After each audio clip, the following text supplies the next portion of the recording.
Welcome back to Community Conversations. I'm your host, Steve Mantis, and my guest is Graham Saunders, gardener extraordinaire and local weather forecaster or Attempter. studier. That's right. Not so much forecaster, but really analysis of what's been happening. So what we've heard so far is for local gardeners, it's kind of a plus so far, what we hear. What are the downsides to what's happening in terms of the climate change? One of the problems is that we have more extreme weather that can come in the form of stronger winds. But one of the concerns I have, especially for gardens, is heavy rains. And designing a garden, as I think probably most viewers know, if you have a catastrophic downburst of rain, you're going to have erosion in your garden. Yep. And you're going to have seeds washed away, plants washed away, and things like that. So over time, I think it's a great idea to design a garden for more heavy rain events. A couple of simple ways to do that is to put weeping towel on the edge of the garden. If you have that slope, the water will drain into that and drain somewhere else, like the cold air, and then you get rid of some of that water. And it doesn't hurt anything because you're not going to store any water there in itself. So that'll go somewhere else, and it won't affect when you really want moisture in the garden. It won't help anything to retain that unless you have collection barrels and things like that, which is now a great idea. Back to those ancient times that we talked about, the weekly rainfall was relatively consistent. You'd get about 25 millimeters or an inch of rain, and you occasionally have to water, but not that often. That's not true in the 21st century. So it's a great idea to have that device of getting rid of excess water when you don't want it, but also trapping water for use when it's dry. And you can do that with a metal roof or rain barrels and things like that.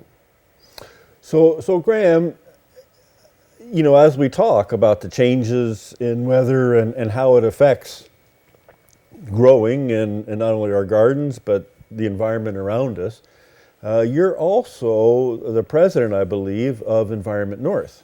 Yes, that's another hat I have. Yes. Another hat, yeah. So what is Environorth doing around some of these issues of climate change and some of the downside risks that we're facing because of it? Well, that's a big topic, but we're doing a few things. Over recent years, we've had several conferences about climate change and how cities can be, and rural areas too, can be more resilient. Because if things are changing, and you rightly note that they are, then we have to adapt fairly quickly to that.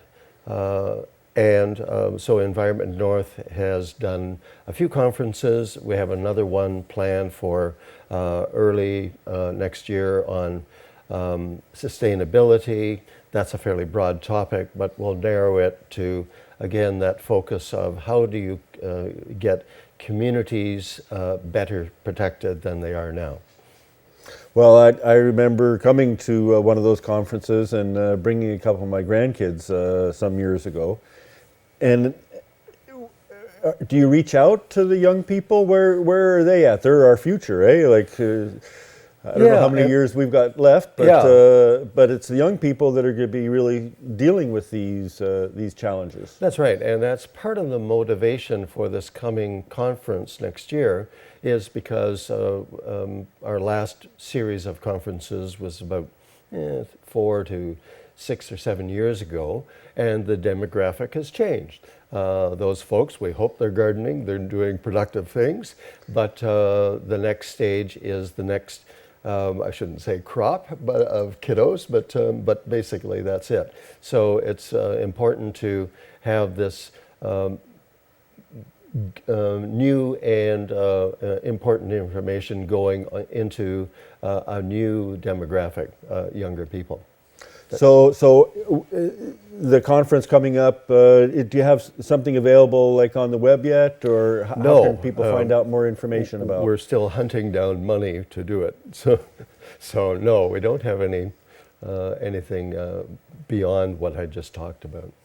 And if people want to find out a little bit more about Environment North, how do they do that? Easily. You can go onto the web, environmentnorth, one word, .ca, and you can get information about the various things we do. And you can contact us, and if you want to be a member, you can make that magically happen by clicking a couple of links on the web page. So tell me a little bit more. What other activities is Environment North engaged in now? Right now? Or in the recent past? Well, one of the big accomplishments we had, in my opinion, is that there was a proposal to have a generating plant on the waterfront of Thunder Bay next to Fort William First Nation. And this would use petroleum coke from the Alberta oil sands.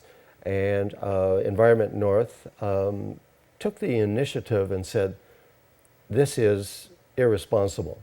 This hasn't been done before in Canada, and it has to at least have an environmental assessment. Mm-hmm. That wasn't in the plans at all, because it initially was going to be 199 megawatts, which avoided the problem of being 200 megawatts and having an environmental process. Thresholds are important sometimes. Indeed. So we, remarkably, it was a big struggle. We got it to the minister level of Ontario, and I think there's flaws in the system that only the minister could decree that there would be an environmental assessment or not. I think that's a little unbalanced, but nevertheless, the minister at the time, she said there will be an environmental assessment. And frankly, in my opinion, the proposal was too outrageous, and they didn't proceed anymore. It wasn't a great idea. It would have been bad air quality going over the city, the First Nation, and in the other months it would be going over Lake Superior. What a joy. So this is really an example how a community group can really shine a light on new economic development, to begin asking questions. What's really the impact on us and our health and our safety? And we're not against development, but it has to be well thought out and careful development. And on that note, we're going to have to say thank you very much for coming on the show. I want to encourage our viewers to check us out on Facebook. Just type in Community Conversations. We want to have your opinions, your thoughts, your questions about the topics that we covered today. And we'll keep in touch with Graham and hopefully promote some dialogue on that. Thank you very much for joining us today, and we look forward to seeing you again soon. Thank you, Steve. That's what we all gotta say.